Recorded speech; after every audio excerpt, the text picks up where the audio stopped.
Ciao everyone, hope you're doing well today.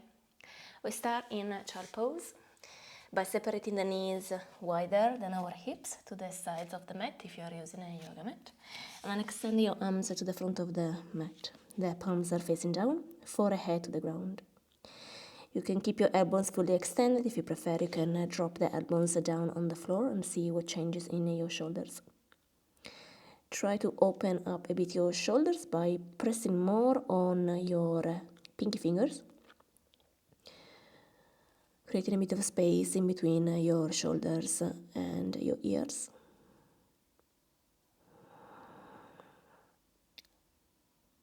Allow your buttocks to come closer to your heels.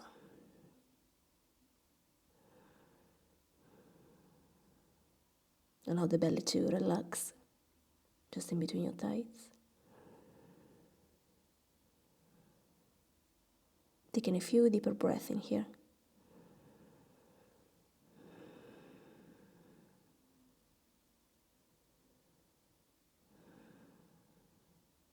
Allow the belly to expand as you breathe in.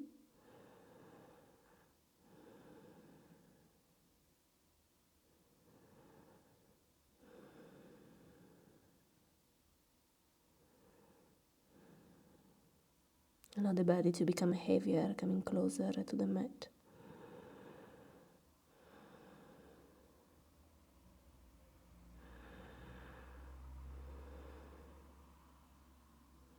If you want to include a side flexion here, then move your hands to your left side. When you reach your limit, your right hand on top of the left, forehead still touching the floor. If it doesn't touch, you can also use the support of sort, maybe just a towel. Keep your buttocks also toward the heels, perhaps touching. Feeling the elongation on the right side of the torso.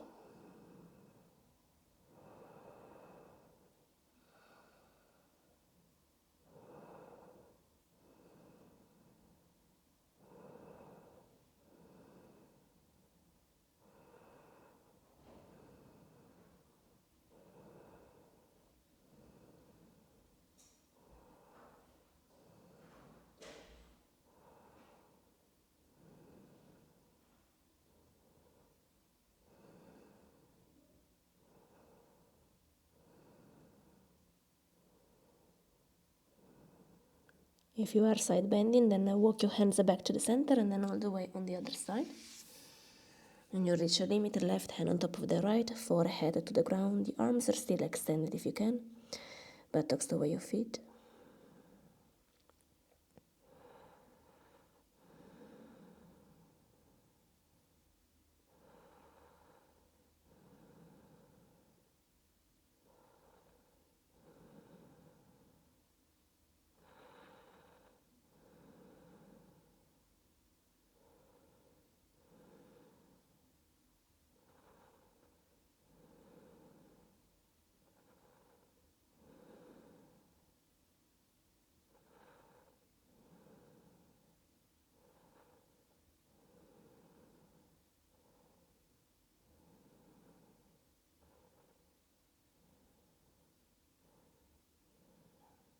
If you are side bending, come back to the center.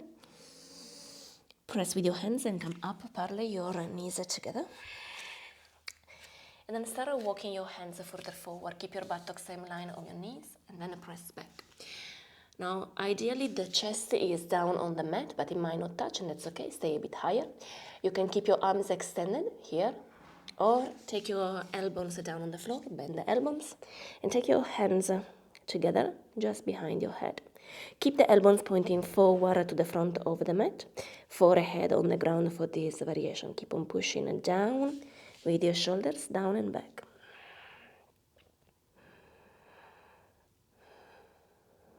You can point your feet to the back of your mat or tuck your toes on the floor if you prefer.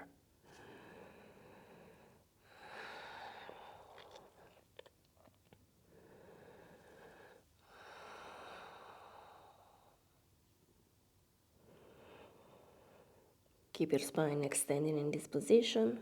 If you're a bit more familiar with this position, perhaps the chest is touching the floor, the chin is touching the floor.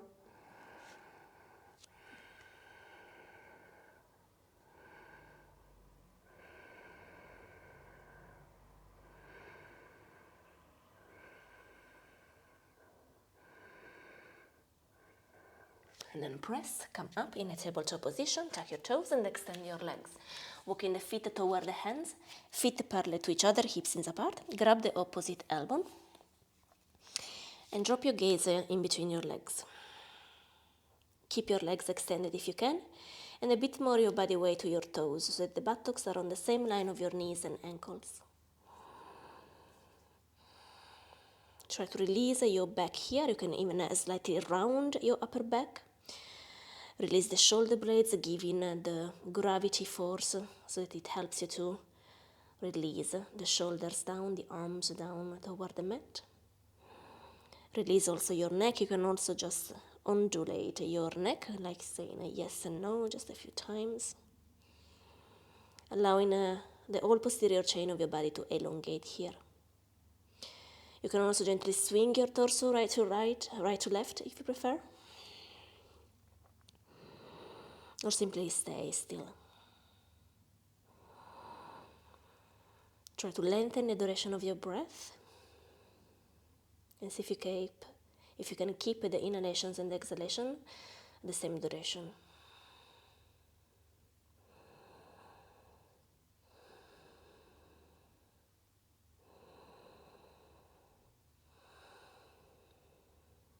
If with time it becomes easy for you to keep this position, then drop your hands down on the floor, either just in front of your feet so that you can shift more body weight to your hands,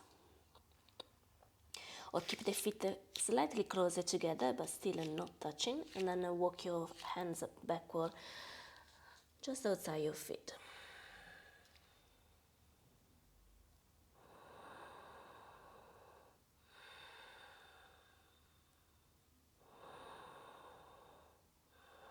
Alternatively, you can also grab the outside of your ankles, bend the elbows out, and gently pull yourself closer to your legs. Keep the back slightly rounded here. A soft gaze in between your legs.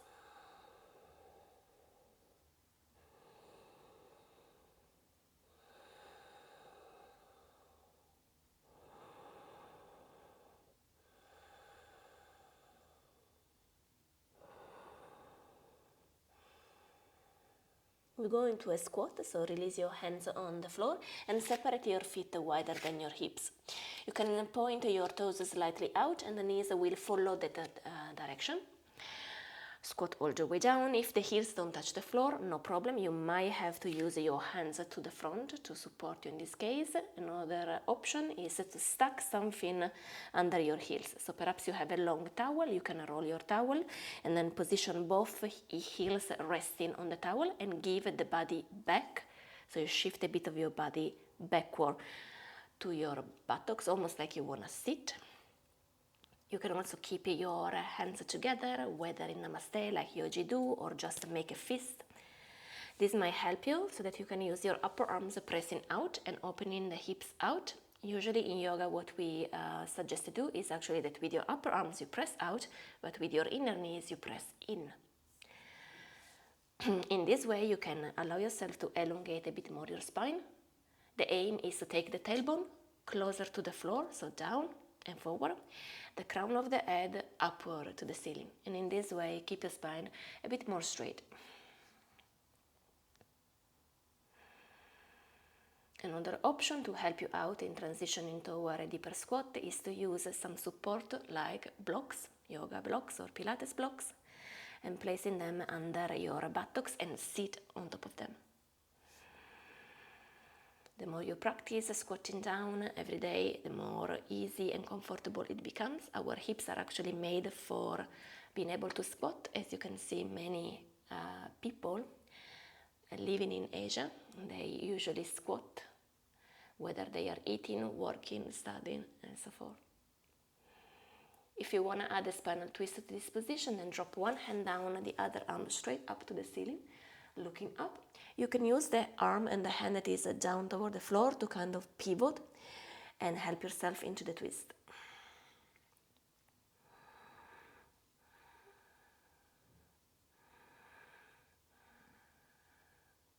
Keep on leaving a bit of your body weight back. If you fall, laugh at yourself and then come up once again into the squat. Change the position if you are twisting. The arm that is going up is going straight. In yoga, usually we open to the outside, but here let's keep it really as a spinal twist, moving up, looking up.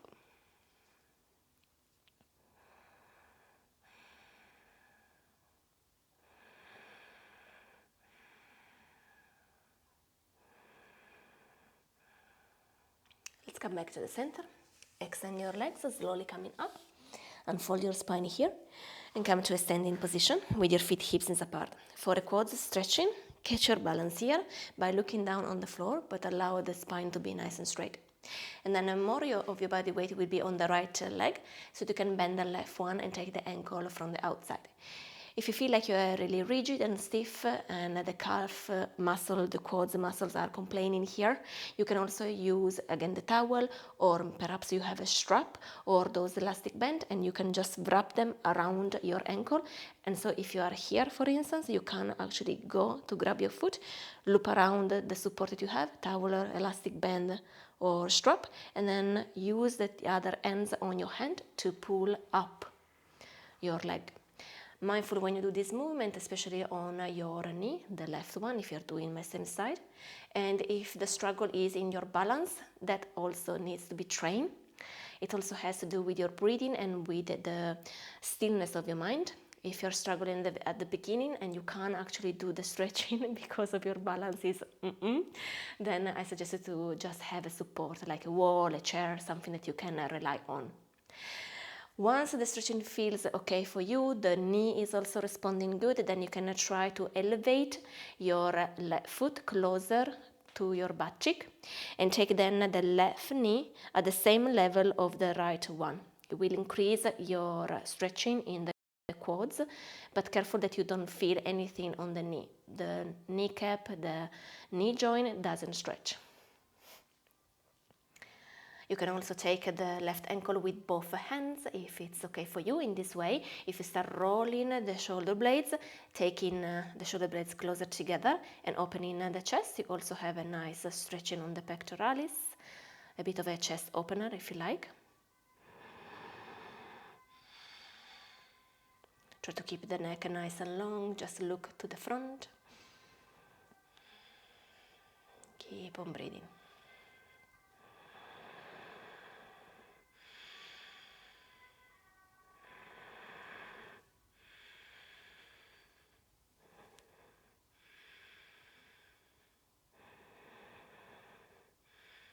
And then slowly release, very gently. Coming back, do the opposite movement by extending the leg.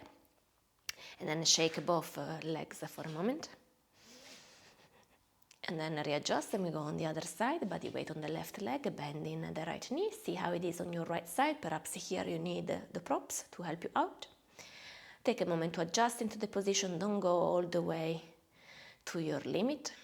Proceed slowly.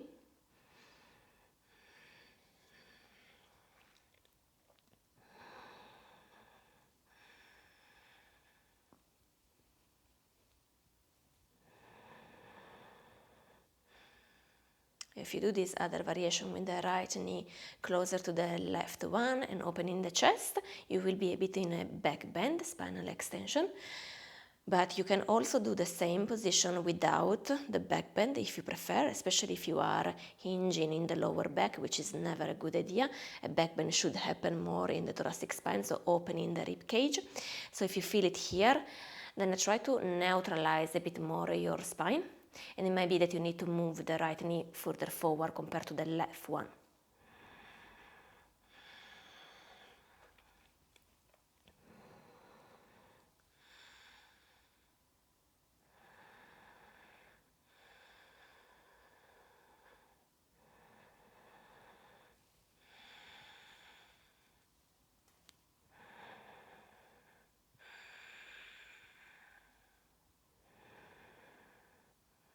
Then slowly release, extend your right leg, take a moment here, rotation of your ankles, and then shake both legs.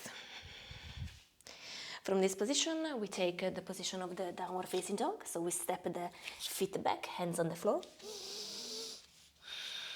Don't worry if the heels don't touch the floor, maybe they are far away, that's okay. Bend your knees instead. Your toes are on the floor, sort of with the feet is on the floor, and then press back with your shoulders. So extend your spine here.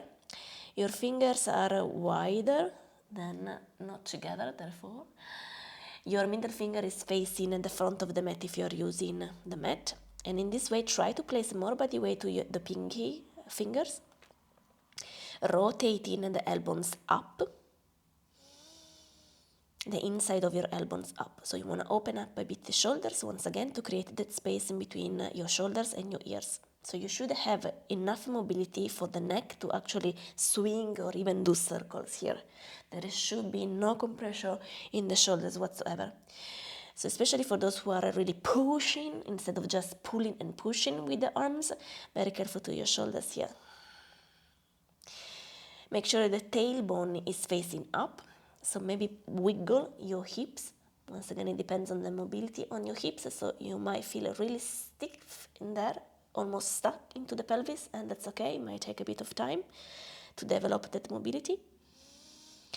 So the more you bend your knees, the easier, not necessarily easy, but slightly easier it becomes to actually move the tailbone upward, extending the spine back. And then with time, you can start lowering your heels down. Always careful not to lock your kneecap inside the joint. Keep a gaze toward your knees or toward your feet. Once you be a bit more familiar with this position and it becomes easier on your calf muscle, on your hamstrings, you can keep your legs fully extended, whether with your feet hips apart or with your big toes touching together. You can transition and take the stretching a bit more on your shoulders. In a position that in yoga we call a dolphin pose, so releasing the forearms down on the floor but still pressing back so that the legs are extended, the heels toward the ground. The gaze can still be toward your legs or just in between your arms. You will see how if you shift the gaze in between your arms, you move your shoulders a bit further forward. And this is the preparation for the inversions that you see yogis do.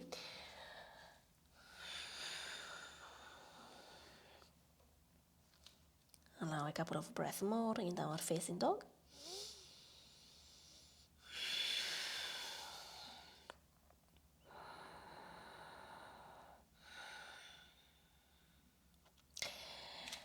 And then release the knees down. If you need, shake your wrist, shake your shoulders. If you are not used to practice yoga or the downward facing dog after your session, CrossFit or whatever, you might feel the wrist complaining a bit, but it's a good stretching for the wrist as well, especially if you were doing some weightlifting.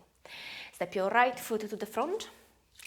Now we will transition in between a couple of positions, the lunge or low lunge or crescent lunge position, with the right foot down on the floor, the right knee is bent, and then here you see how far you can go. The more you move the right knee over the right ankle, the more you are going to stretch the inner thighs and the hip flexor on the back leg, so the left one if you're doing my side as well.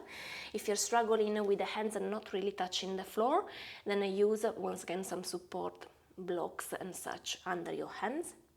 You can also stay higher if you feel it here, like a pinchy sensation on the bend leg, then stay higher and just release your hands on the right leg without pressing. So you keep a bit of body weight also on the back. And you can move further from here as well if you desire. Now we will move in between this one. And then we start extending the bend leg. If you are doing like me, it's the right one. So you start flexing the foot. And maybe you can actually have the leg fully extended. Your hamstrings perhaps are a bit too tight, and that's okay. So keep the knees slightly bent. Tuck the toes of the back leg and see how low you can go, perhaps touching the heel as well. You can also fold forward. The more you fold forward, the more you will feel it on the hamstrings of your front leg. You can round your spine or go with a straight spine, your choice. Avoid to collapse with your hips, right or left. And then we move forward once again, choosing the variation, perhaps with the hands on the floor and moving the right knee over the ankle. In this position, elongate your spine. There is a bit of spinal extension. You can even go a bit more into spinal extension, into your back bend. In yoga, sometimes we do this type of position to intensify the chest opener. And then we go on the other side. Remember to tuck the toes, so it gives you a bit more support. You don't have to go all the way down, of course, and always make sure that your left knee, the back knee, is okay.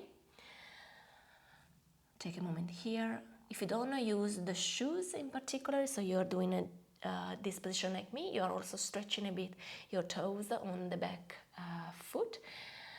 In India, they say that this will grant you more years of good health, to stretch your toes. Worth to try it. We are not really used to stretch our toes, as we spend most of our time with the shoes on, or perhaps in the house we use slippery, so might be a good idea, even if you are in the gym, to lose your shoes, maybe stay with the socks if you prefer, and then try to stretch your toes. Let's keep moving in between those two poses. Try to stay at least a few seconds in each. If you prefer, you can also hold longer one position, say 15 seconds or 30 seconds, up to a minute, and then a change in the second position. We'll do it one more time, both positions. If you are working towards splits, in particular the middle split, the front splits,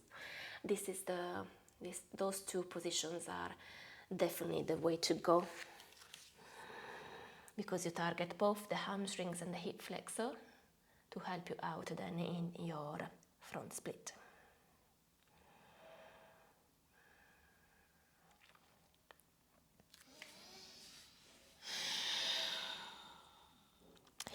Let's change the leg. Even those small transitions, if you do it properly, they can be an exercise of mobility as well. For instance, instead of moving straight, which is core activation, you can do hip mobility and so pass out when you move your leg from kneeling position to stepping one foot to the front. And then once again, see how it is on this side. Don't be surprised, we are not symmetrical, so it might be that this side is the strongest, and perhaps it also means that it is less flexible for you. So see how it is, perhaps it's the opposite, so you can go a bit deeper into your position. Remember, you can also stay higher, you can take it a bit more into a chest opening, back bending in here, even releasing the neck if you feel. You can always spice up the position, moving back to the half split. Always careful to your knees, you don't want to have any pain in the knees, any sharp sensation in the knees.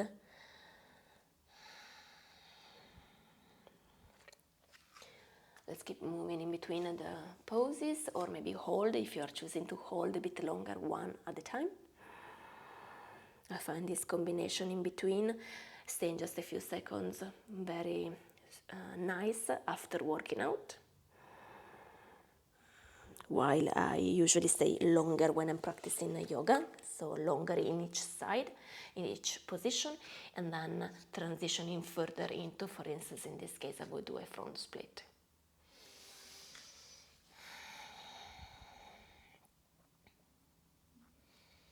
And as we are here, for those who are going to the gym, CrossFit and such, I noticed that there is the tendency to go to yoga, but mostly to yin yoga, which is nice if you want to kind of relax your mind. And if it is taught properly, definitely you can go a bit deeper into your fascia systems. But it is usually not really properly taught, and so it might be actually counterproductive for both, for becoming more mobile and flexible, because you start actually straining too much your muscles, and then you come to me for a massage, or you just get to too intense in your stretching, and then it hurts and you can't really do properly your whatever workout you're doing, CrossFit, gym and such. So careful if you're doing yin yoga, maybe it's better to start with the beginner's vinyasa yoga things if you want to develop mobility, or even go for something that you might not even be aware of, but natural movements, Ido portal techniques and all these kind of things are a very, very nice way to develop mobility as well. It's more movement based, so there is still the attention on the breath and the focus. There are many aspects actually coming from yoga, but it is more in the movement, so it's more like an active stretching. And you also develop a lot of strength, because usually there are a lot of position on the floor, like crawling and doing animal locomotions, inversions as well. So maybe something to consider.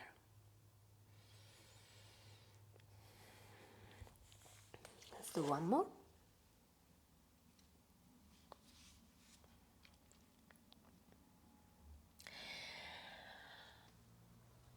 And then standing all the way up, I like to finish everything with a bit of shaking. This is perfect to release everything, the muscles, the fascias. The more you can relax and shake really strongly, like you want to get out the meaty part from the bones, the better. Allow yourself to just release also with your breath. Feel free to exhale through the mouth here. Keep on shaking. You can focus more on the shaking in some areas like the arms or the neck or the glutes, the legs. Shaking, shaking, shaking.